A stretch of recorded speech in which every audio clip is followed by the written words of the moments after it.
बिस्मिल्लाहिर्रहमानिर्रहीम। अस्सलाम वालेकुम यूट्यूब फैमिली। उम्मीद है आप सब खैरियत से होंगे, खुशबाश होंगे।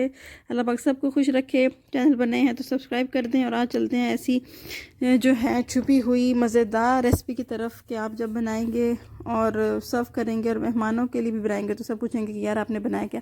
आलू मैंने गोल गोल काट लिए हैं, प्याज काट लिए हैं, टमाटर काट लिए हैं, ठीक है, और हरी मिर्चें काट ली हैं। प्याज़ों को मैंने इतना सा कर लिया है ऑयल में ब्राउन, और उसके अंदर डाल दिए हैं ये गोल गोल बारीक कटे हुए टमाटर आलू। और इनको हम कर लेंगे तकरीबन 5 से 10 मिनट हल्की आंच पे जो है ऑयल और प्याज के साथ फ्राई किए, थोड़े से पड़ जाएं ढीले शीले से। और इसके अंदर डाल दिए मैंने टमाटर और हरी मिर्चें, ठीक है। और ऊपर हम इनके दे देंगे ढक्कन के टमाटर अपना पानी छोड़ें और साथ ही जो है वो ख़ुद भी गलें और आलू भी जो हैं वो नरम पड़ जाएं, ठीक है। ये मैंने कुछ नहीं हिलाना जुलाना, मैंने इनको 5 से 10 मिनट के लिए ऐसे ही हल्की आंच पर छोड़ दिया था। और जब मैंने अब ढक्कन उठाया, धुएं शुएं छोड़ा और मैंने नाइफ से चेक किया कि आलू जो हैं वो तकरीबन हमारे 90% जो हैं बल्कि ज़्यादा ही गल चुके हैं और टमाटर भी तकरीबन बैठ चुके हैं।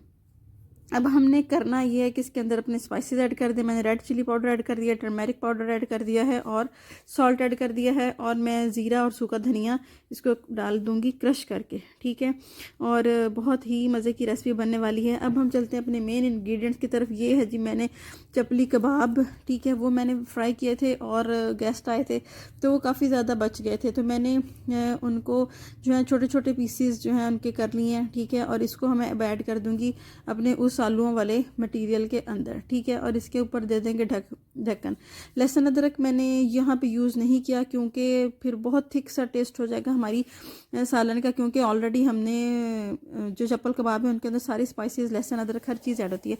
ये जी सूखा धनिया और ज़ीरा जो है वो मैंने एंड पे दादर सा करके कर दिया है यहाँ पे स्प्रिंकल, और ये गरम मसाला, ठीक है। और ये जो चपली कबाब हैं अब ये क्योंकि तोड़ के डाले हुए हैं, इसमें आलू जो हैं वो बेसिकली बस हमें बड़े बड़े से उसके पीसेस नज़र आ रहे हैं, बाकी सारा सा मसाला मज सा गैस करना मुश्किल है कि हमने क्या बनाया। तो आप भी ये रेसिपी ट्राई करो और मुझे बताइएगा कि कैसी बनी। ज़ीरे वाले राइस के साथ और नान के साथ आप इसको सर्व करें, मज़ेदार सी चटनी बनाएं और खाएं और दुआओं में याद रखें।